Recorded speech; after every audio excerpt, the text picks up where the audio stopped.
तो पोस्टमार्टम को लेकर चंडीगढ़ पुलिस का बड़ा बयान सामने आया है। चंडीगढ़ के डीजीपी सागरप्रीत हुड्डा का यह बयान है और उन्होंने कहा कि परिवार की सहमति से ही पोस्टमार्टम करवाया जा रहा है। तो एक तरफ जहां परिवार का आरोप है कि बिना उनकी सहमति के शव को पीजीआई शिफ्ट किया गया है, बिना उनकी अनुमति के पोस्टमार्टम करवाया जा रहा है और जब तक कार्रवाई नहीं होती वो पोस्टमार्टम नहीं होने देंगे। वहीं इस बीच बड़ा बयान सामने आया है। चंडीगढ़ पुलिस के डीजीपी सागरप्रीत हुड्डा का यह बयान है, जिन्होंने कहा कि परिवार की सहमति से ही पोस्टमार्टम करवाया जा रहा है। परिवार की सहमति ली गई थी, उसके बाद ही पोस्टमार्टम करवाया जा रहा है। तो आईपीएस वाई पूरण कुमार के पोस्टमार्टम को लेकर यह बड़ा बयान सामने आया है। चंडीगढ़ पुलिस का यह बयान है, चंडीगढ़ के डीजीपी सागरप्रीत हुड्डा का यह बयान है, परिवार की सहमति से पोस्टमार्टम करवाया जा रहा है। तो लगातार सस्पेंस बरकरार है इस पर कि आईपीएस का पोस्टमार्टम होगा आज या नहीं होगा, क्योंकि एक तरफ पुलिस का बयान है, डीजीपी बयान देते हैं कि परिवार की सहमति के साथ पोस्टमार्टम करवाया जा रहा है। वहीं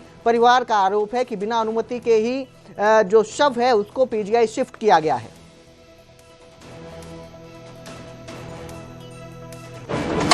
मजिस्ट्रेट रहेंगे, फॉरेंसिक एक्सपर्ट रहेंगे, डॉक्टर्स रहेंगे, एक पूरा बोर्ड है। वीडियोग्राफी, फोटोग्राफी सारी चीज़ें होंगी और पोस्टमार्टम एग्जामिनेशन है वो फैमिली की कंसेंट से ही हो सकता है और फैमिली की कंसेंट से ही होगा। मैं इस मौके पे इतना ही आप लोगों से शेयर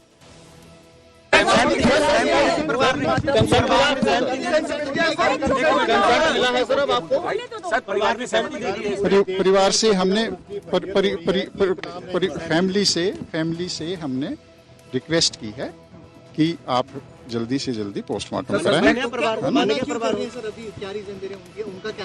उनके अपने कुछ ग्रीवांसेज हैं, कुछ पॉइंट्स हैं, उन पे हम बात कर रहे हैं और हम समझाने की डीजीपी साहब सस्पेक्ट्स का नाम आप सस्पेक्ट कॉलम में क्यों नहीं दे रहे, जो फैमिली की डिमांड है? इन्वेस्टिगेशन अभी चल रहा है, इन्वेस्टिगेशन ऑन है, स्पेशल इन्वेस्टिगेशन टीम बना दी गई है, आईजी साहब उसको हेड कर रहे हैं और उसमें इन्वेस्टिगेशन की जो प्रक्रिया है वो चली हुई है और वो एसआईटी अपना काम कर रही है और जैसा कोई फर्दर अपडेट होगा आपके साथ शेयर किया जाएगा। तो वहीं आईपीएस वाई पूरण कुमार के घर पर कांग्रेस के कई नेता पहुंच रहे हैं। कांग्रेस नेताओं ने परिवार के प्रति शोक व्यक्त किया है और कांग्रेस नेताओं ने इस घटना को दुखद बताया है। पीड़ित परिवार को न्याय दिलाने की मांग की जा रही है लगातार। तो कांग्रेस के कई नेता जो हैं, बड़े नेता जो हैं कांग्रेस के, वो आईपीएस वाई कुमार के घर पहुंच रहे हैं, परिवार के साथ मिलकर संवेदना प्रकट कर रहे हैं। वहीं इस घटना को बेहद दुखित बताया जा रहा है। पीड़ित परिवार को न्याय दिलाने की मांग कर रहे हैं लगातार। तो लगातार जो कांग्रेस नेता हैं वो उनके घर पर पहुंच रहे हैं। चंडीगढ़ स्थित सेक्टर 24 आवास में चंडीगढ़ में ये पहुंच रहे हैं। सभी जो नेता हैं मुलाकात कर रहे हैं, परिवार से मुलाकात कर संवेदना प्रकट कर रहे हैं। पीड़ित परिवार के लिए इंसाफ की मांग की जा रही है। अगर उन्हें न्याय नहीं मिल सकता तो न्याय किसे मिलेगा? जातिगत भेदभाव के शिकार होकर, व्यवस्थागत भेदभाव के शिकार होकर अगर एक वरिष्ठ एडीजीपी अधिकारी को आत्महत्या करनी पड़े तो देश के और खास तौर से हरियाणा प्रदेश के हालात क्या हैं आप अंदाजा लगा सकते हैं। क्या कारण है कि एक एडीजीपी रैंक के अधिकारी को पुलिस स्टेशन में मंदिर में दर्शन करने की इजाजत नहीं? क्या कारण है कि एक एडीजीपी रैंक के दलित अधिकारी को पिता की मृत्यु पर घर जाने की इजाजत नहीं? क्या कारण है कि जब वो एडीजीपी रैंक के अधिकारी चिट्ठी लिखते हैं व्यवस्थागत दलित भेदभाव के बारे में तो उसका सरकार के पास जवाब नहीं? क्या कारण है कि ऐसी यथास्थिति पैदा कर दी जाए कि वरिष्ठतम दलित अधिकारी को जो additional director general of police हैं उनको ये एक्सट्रीम कदम उठाकर मजबूरन आत्महत्या का शिकार बनना पड़े? जो हुआ दोस्तों वो अमानवीय है, वो अनएक्सेप्टेबल है। पी अमनीत कुमार जी उनके बच्चों और परिवार से पूछे बगैर वाई पूरण कुमार जी की डेड बॉडी को सेक्टर 16 से पीजीआई जबरन ले जाना उनकी अनुमति के बगैर, उनकी सहमति के बगैर एक अपराध है। क्या उन दोनों बेटियों को पिता के आखिरी दर्शन का अधिकार भी अब सरकार नहीं देना चाहती? किससे पूछकर आपने वाई पूर्ण कुमार जी की डेड बॉडी को शिफ्ट किया? क्या इसका कोई जवाब सरकार और शासन दे पाएगा? उधर पीड़ित परिवार के समर्थन में हरियाणा आईएएस ऑफिसर्स एसोसिएशन संगठन की जो है वो इकट्ठे हुए हैं। संगठन की हरियाणा सरकार और चंडीगढ़ प्रशासन से मांग है, श्रद्धांजलि भी दी है पीड़ित परिवार को जो आईएएस ऑफिसर्स एसोसिएशन है, और प्रशासन से मांग की है कि मृतक आईपीएस की पत्नी की मांगों पर गंभीरता से काम किया जाए। रोहतक में एफआईआर जो दर्ज हुई है उसकी निष्पक्ष मामले से जांच होनी चाहिए। हरियाणा आईएएस ऑफिसर्स एसोसिएशन ने प्रस्ताव पास किया। रोहतक में दर्ज मामले की वजह से ये दुर्भाग्यपूर्ण घटना हुई है। दुख की घड़ी में हरियाणा सरकार से पीड़ित परिवार को हर संभव मदद देने की मांग की गई है।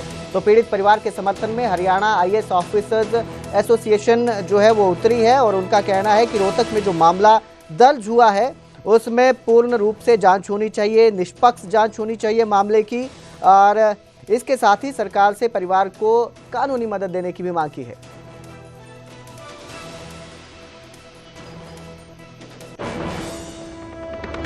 हरियाणा आईएएस एसोसिएशन ने वाई पूर्ण कुमार को श्रद्धांजलि दी। एसोसिएशन ने उनकी ईमानदारी और सेवा भावना को याद किया। इसके साथ ही पत्नी अमनीत पी कुमार को भी संवेदना दी और समर्थन का भरोसा दिलाया। हरियाणा सरकार और चंडीगढ़ प्रशासन से गंभीरता से जांच की मांग की है। अमनीत पी कुमार की शिकायतों पर संवेदनशीलता से कार्रवाई की अपील की है। इसके साथ ही सरकार से परिवार को सुरक्षा और कानूनी मदद देने की भी अपील की है।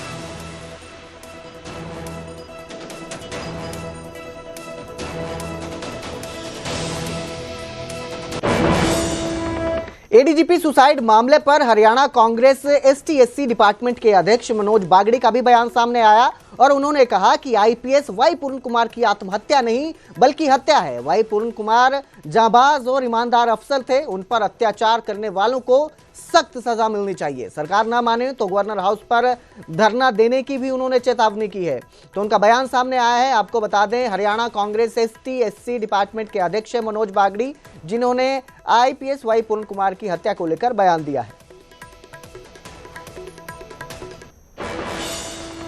हरियाणा के एससी/एसटी डिपार्टमेंट के अध्यक्ष मनोज बागड़ी जी हमारे साथ बातचीत करने के लिए मौजूद हैं। आइए सीधा बातचीत करते हैं, क्योंकि मनोज बागड़ी जी एक बहुत बड़ा और गंभीर सवाल उठा रहे हैं। आईपीएस वाई पूर्ण की हत्या या फिर आत्महत्या, क्या कहेंगे बागड़ी जी? देखिए जी, बिल्कुल, पहले तो मैं हमारे जो आईपीएस वाई पूर्ण कुमार जी है, बहुत ही जाबाज अफसर थे। पहले तो मैं उनको श्रद्धांजलि देता हूँ।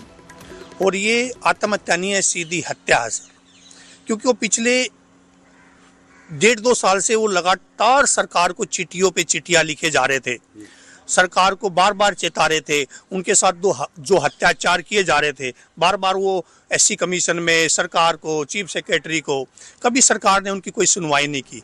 तो ये तो मैं हत्या ही बोलूँगा, उनकी हत्या की गई है। और हत्यारों को मैं सरकार से निवेदन करता हूँ, माननीय मुख्यमंत्री जी से और SC/ST कमीशन के जो नुमाइंदे बैठे हैं उनसे भी मैं निवेदन करता हूँ कि जो भी उनकी जो हत्या के जो साजिश करता लोग हैं उनको बिल्कुल सजा होनी चाहिए, और उनकी भी सजा